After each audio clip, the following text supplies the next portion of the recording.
สวัสดีค่ะชวนทำขนมนมเนยง่ายๆกับ Easy Food บายชยาค่ะ คลิปนี้มาชวนทำเค้กโรลค่ะ สูตรเค้กโรลวานิลาเนื้อนุ่ม สูตรเค้กโรลไม่ใส่สารเสริม วิธีม้วนเค้กโรลไม่ให้ผิวลอก สูตรเค้กง่ายๆ ทำกินทำขาย ไปดูวิธีทำกันเลยค่ะ เค้กโรลสูตรนี้จะเป็นเนื้อเค้กแบบชิฟฟ่อน ขั้นตอนแรกเราก็มาทำการแยกไข่ก่อน ใช้เป็นไข่ไก่เบอร์ 2จำนวน 3 ฟอง แยกไข่แดงและไข่ขาวออกจากกัน โดยระวังอย่าให้มีไข่แดงติดไปในไข่ขาว และควรเลือกใช้เป็นไข่สดใหม่ เค้กจะได้ไม่คาว ไข่ขาวก็จะตีขึ้นง่าย แยกไข่เสร็จแล้วเราก็มาทำส่วนผสมของไข่แดงกันต่อ ใส่น้ำตาลทรายและเกลือลงไป ตามด้วยนมสด น้ำมันและกลิ่นวานิลา น้ำมันจะใช้เป็นน้ำมันพืช น้ำมันคาโนรา น้ำมันมะพร้าว หรือน้ำมันรำข้าวก็ได้ เสร็จแล้วใช้ตะกร้อมือคนส่วนผสมให้เข้ากัน เมื่อคนจนเข้ากันดีก็จะใส่แป้ง ใส่เป็นแป้งเค้กบัวแดง ร่อนแป้งเค้กลงไปในส่วนผสม จากนั้นก็ใช้ตะกร้อมือคนส่วนผสมให้เข้ากันด้วยความเร็ว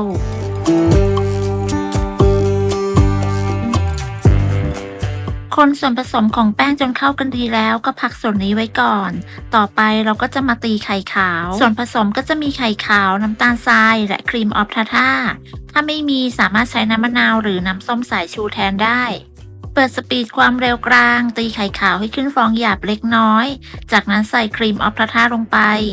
ตามด้วยน้ำตาลทราย โดยแบ่งใส่น้ำตาลทราย 3 รอบ แต่ละรอบให้ห่างกันประมาณ 10-15 วิ ใส่จนกระทั่งน้ำตาลทรายหมด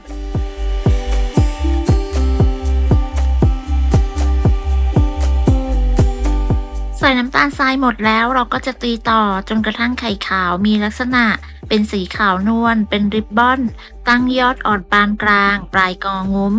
ประมาณนี้ก็ใช้ได้แล้วค่ะ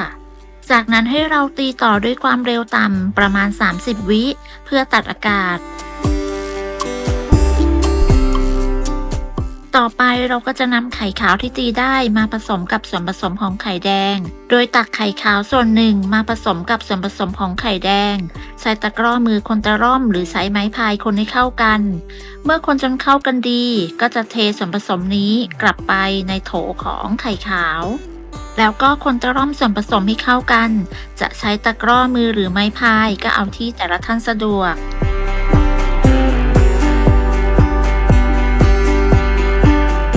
คนตะล่อมจนเข้ากันดีแล้วจะตักส่วนผสมประมาณ 2 ช้อนโต๊ะมาผสมกับผงโกโก้เพื่อทำลายด้านบน ใส่ผงโกโก้ลงไปประมาณ 1/2 ช้อนชาแล้วก็คนให้เข้ากัน เมื่อคนจนเข้ากันดีก็นำไปใส่ถุงบีบแล้วก็พักไว้ก่อนจะใช้ก็ค่อยตัดปลายถุง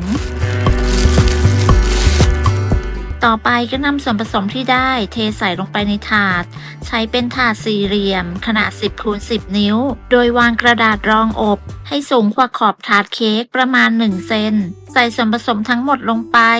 แล้วก็เกลี่ยให้ทั่วถาด ใช้ที่ปาดเค้กปาดหน้าให้เรียบและเสมอกัน จากนั้นเคาะถาดเบาๆเพื่อไล่อากาศ แล้วก็ทำลาย โดยใช้ส่วนผสมที่เราผสมกับผงโกโก้ไว้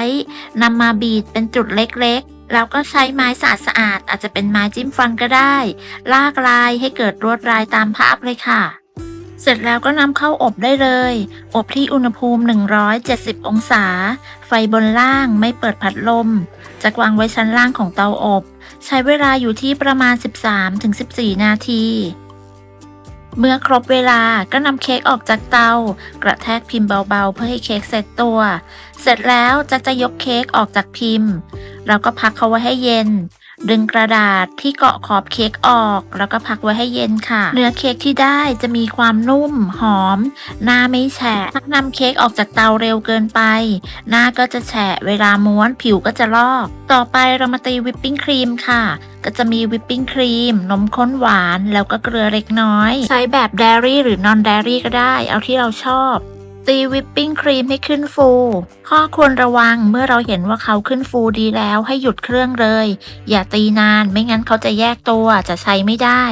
ตีวิปปิ้งครีมเสร็จแล้วนำไปใส่ถุงบีบเตรียมไว้ถ้ายังไม่ใช้นำไปใส่ตู้เย็นในช่องธรรมดา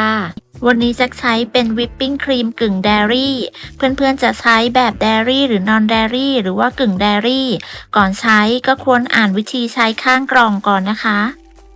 จากนำมาใส่ถุงบีบไว้เวลาใช้จะได้ง่ายและก็สะดวกด้วยตัวเค้กที่เราพักไว้จนเย็นแล้วเราก็กลับด้านโดยใช้กระดาษที่เราจะม้วนวางทาบลงไป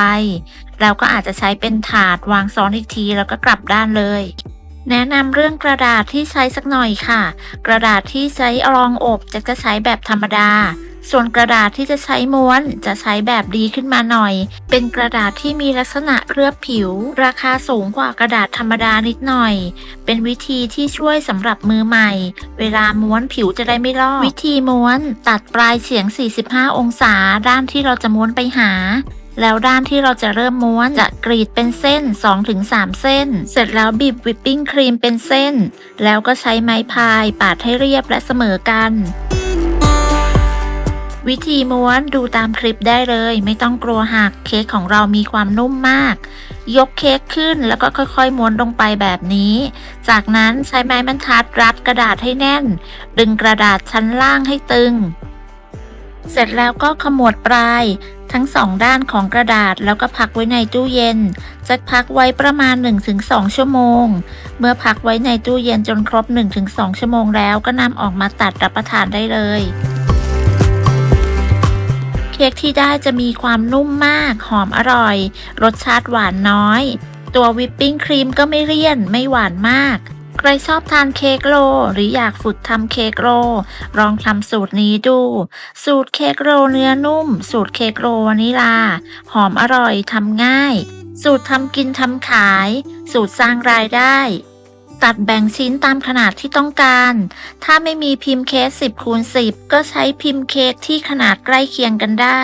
อย่างเช่น9x12ขอบคุณสำหรับการติดตามรับชมคลิปนี้ถ้าเพื่อนๆชอบก็อย่าลืมกดไลค์กดแชร์กดติดตามเพื่อเป็นกำลังใจให้กันด้วยค่ะสำหรับคลิปนี้ต้องลาไปก่อนพบกันใหม่ในคลิปหน้าสวัสดีค่ะ